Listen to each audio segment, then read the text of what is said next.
Let me start by asking you a question. What will you consider to be the 5 best driving roads in Kenya? Yes, so take a moment, think, maybe write in the comments, and you can edit that comment afterwards. My name is Nahashon, and let's get into today's video, which is 5 best driving roads in Kenya. Before I start with the 5 best driving roads, let me start with the 2 worst roads according to what I think, and that will be the Nairobi Kisumu road. Personally, I feel like that is the worst road to drive in, especially if you don't have experience driving long distance. Just keep up that road. It's usually just chaos, it's hectic, and I mean, you can feel like eating your hair out. So personally, I think that is the worst driving road. And the second worst driving road, that will be the Nairobi Moi Road, especially in the morning when those Mira cars, Mira is cut for people who don't know what Mira is. And I think that road is just outright dangerous, especially in the morning when those cars are starting to drive towards Nairobi, ferrying Mira. And also around noon time, I think that is when they ferry Mogoka. What is Mogoka in English? I don't even know.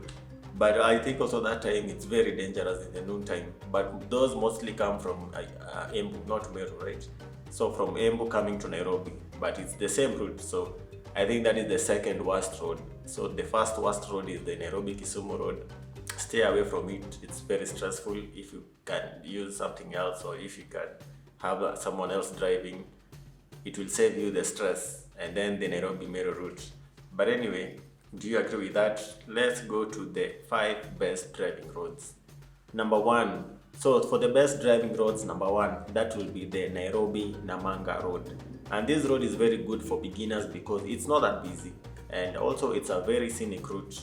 So if you're a person who just maybe has access to a car, or you just bought a car and you're thinking, maybe I want to try driving long distance, this is the route I will recommend, because I mean, most of the buses that go to Namanga, that is towards Tanzania, most of them prefer using the Nairobi-Mombasa route. Then from Mombasa, they connect all the way to Dar es Salaam. So that road it's mostly not busy. For most parts, that road is also very safe, and there are few cattle that pass across the road, that is, and it's not a big problem. So yeah, so for beginners, you just bought a car, you're just starting out driving, you had to start experimenting with long distance, that will be the number 1 road that I will recommend, the Nairobi Namanga route. And if you're feeling adventurous, you can also go all the way to Amboseli National Park, which is not that far off from Namanga. It's going to take you maybe another 1 hour driving. Then when you reach Amboseli National Park, you can do a game drive and then just come out again. And it's a very good weekend getaway, or even a 1-day trip, which you can do very easily. So that is road number 1, Nairobi Namanga route. Road number 2, the most scenic road in Kenya. That will be hands down the E10 road, which goes down the escarpments, and it's just a beautiful road. If you're coming from Eldoret, you're going to go all the way to E10, and then there's the Elgeyo Marakwet viewpoint where you can stand there, check out the escarpment. The road winds down all the way to Lake Baringo, and it gives one very, very spectacular view. Personally, I think that is the most scenic road in Kenya because of just the spectacular views. Like, if you're driving, you want to just constantly stand and just take photos of everything that you're seeing from the hills, and then maybe there's some waterfalls you're going to see. And yes, that is the most scenic road, the E10 road. Moving on to number 3, which is the best driving road. Yes, so I've talked about the most scenic road. Now I'm talking about the best driving road. This is the road where you just want to drive at whatever speed, and then it's just a calm road to drive in, and that will be the Moyale Road, Isiolo Moyale Road. So let's say you're coming from Nairobi or central parts of Kenya, or even from western Kenya, and you want a road where you can just enjoy the scenes, just drive endlessly for hundreds of kilometers. That will be the Isiolo to Moyale Road. If you're coming from Nairobi, the early parts are kind of stressful. That is from Nairobi to Isiolo, because you're going to pass through central Kenya, and that road is very busy. And currently there's a lot of construction going on. But after that, it's clear all the way, very, very few vehicles, and it's also safe. Well, maybe once in a while there are some cattle that are going to cross, so that is something to also consider. But besides that, it should be a road that you are going to enjoy. And of course, you've seen the famous Mount Ololokwe, which I think is the most photographed hill in Kenya. It's one of those bucket shots which I think whenever people stand there, they just have to take that photo, and it's worth it. It's magnificent. And then just a few kilometers ahead is the cat and mouse hills, which they look like, it's a formation of hills which look like a cat chasing a mouse. Which, yeah, if you've never noticed that, try and see it from afar and you'll notice it looks like a cat and a mouse chasing each other. Then further on there's the sleeping moran. I think that's what they call it. Again, it's also like a hill formation which looks like a moran, a Masai moran sleeping. So yeah, that road is magnificent, and since the stretch is almost 600 kilometers, 500 kilometers of just endless driving, it's going to make for a very, very fun drive. Just something to consider when using that road is it can also be very dangerous if you're driving at high speeds because of a lot of crosswinds. Because if you look from both sides, it's just like plateaus, flat land. So yeah, if you're driving too fast and maybe you have your windows down, yeah, you can veer off very easily. So something to note. And yes, that is suggestion number 3 for the best driving road, the Isiolo Moyale route. So definitely try visit that. Check out all the hills, all the small towns along the road like Isiolo, Archers Post, Marsabit. Then reaching all the way to Moyale, visit Moyale, both the Kenyan and the Ethiopian side. There is no documentation needed for crossing to Ethiopian side. Just carry your national ID. Check it out and then you can drive back. So yeah, that is a perfect road trip for a weekend. You can't do that in one day, so stretch it to 2 days or 3 days if you're not in a hurry. So yeah, that is number 3. Let's move on to road number 4, which I'm going to call experimental road, and that is because this road is still quite new, and that will be the Nairobi Lamu road. So you're going to leave Nairobi, go all the way to Garissa. Then from Garissa, you're going to drive all the way down to Lamu. So I'm calling it experimental because personally I haven't used this road, even though it's in my radar for the longest time. Yeah, something that I have to do very soon. So drive all the way to Garissa. Again, Nairobi to Garissa, there's not much traffic. You're going to be passing through the former Eastern Kenya. Once you reach Garissa, maybe you can sleep in Garissa, also explore Garissa town, and then you can drive down all the way to Lamu.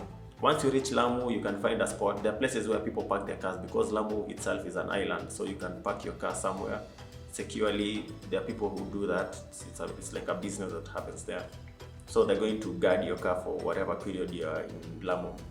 Then take the boat. There's a public boat which costs, I think it's 150 shillings. It's been a while since I went there. Take the boat, cross over to Lamu Island, explore Lamu Island, Manda, Pate, all that. Then when you're coming back, if you're feeling adventurous, instead of using the same road, you can leave Lamu, then drive all the way to Malindi, then come back to Nairobi via Savo. That will be Savo East. So this is actually a very good plan because now you're going to incorporate, wildlife viewing. And for most parts, the road in Savo is very good, so even small cars should be able to do it. Maybe don't do it when it's raining, or when it's raining, don't veer off maybe unknown roads. Try to just keep on the main course, and definitely you're going to see so many animals, especially elephants. Savo is famous for the number of elephants they have. And again, you can also see the Tana River which cuts across Savo. So it's very, very beautiful. And yeah, you've basically done like 2 things. You had a road trip, you visited Lamu, and you've had a game drive. So consider that a very good plan. Maybe give it 4 days. Yeah, don't rush it too much, because driving from here to Lamu, yeah, you can do it in a day. Maybe if you wake up, 3 a.m. so that you can be in Lamu by 4 in the evening. But if you feel like you're stretching it too much, yeah, it's advisable to visit Garissa, explore Garissa, and then drive all the way down to Lamu. So that is road number 4, the best experimental road which we should all try and do. Road number 5, consider this the best driving road part 2, and that will be the Kitale to Lokichokia road. Now, this road is not yet fully done. There are some sections which I think they're still constructing, but it's not that much. Maybe I think a total distance of 50 kilometers only, and it's good gravel. So again, any type of car can do this drive. But the Kitale to Lokichokia road, again, it's also very scenic, especially when you're going down the escarpments which are in West Pokot. It's a very, very beautiful road. So yeah, you can do that. Maybe leave Kitale. This is actually favorable for people in Western Kenya. So if you're coming, let's say from Kisumu, Kisii, Bungoma, all those regions, you can go all the way to Kitale, then start the drive to Kapenguria, then from Kapenguria to Lodwar, all the way to Lokichokia. Again, something you can do while driving along this road, you can go all the way to Lodwar. When you reach Lodwar, take a right and then drive all the way to Kolakol. Kolakol is a beach which is just along Lake Turkana, and I mean Lake Turkana for me is probably the ultimate destination in Kenya. Yes, hands down, it's just magnificent. So yeah, visit Kolakol. If you have some extra funds, take a boat, go all the way to Central Island, check out Central Island, and then come back or go down to Elie Springs, where there are several hotels in that area. And then you can drive back to Lodwar and then go all the way up to Lokichokia, or go back all the way to Kitale. Consider adding Turkana to something that you should do. Now, for the road from Lodwar to Turkana, I wouldn't advise you to do if your car is low or if your car is not a 4x4, because you'll be driving along sand, like desert sand. So there are no roads, there's no tarmac there, and I think it's intentional. It's part of the county government trying to make it feel like a desert experience. So I don't think they have any plans of building a tarmac road on that side. But for there are Probox cars which go there, and Probox cars are like the ultimate 4x4 cars here in Kenya. So if you see a Probox, then probably your car can also do it. If your car is raised enough, you have good suspensions, well, take a risk and go all the way to Lodwar. I don't think anything bad is going to happen. Maybe B2 cars, just in case someone gets stuck in the sand, you can pull each other out.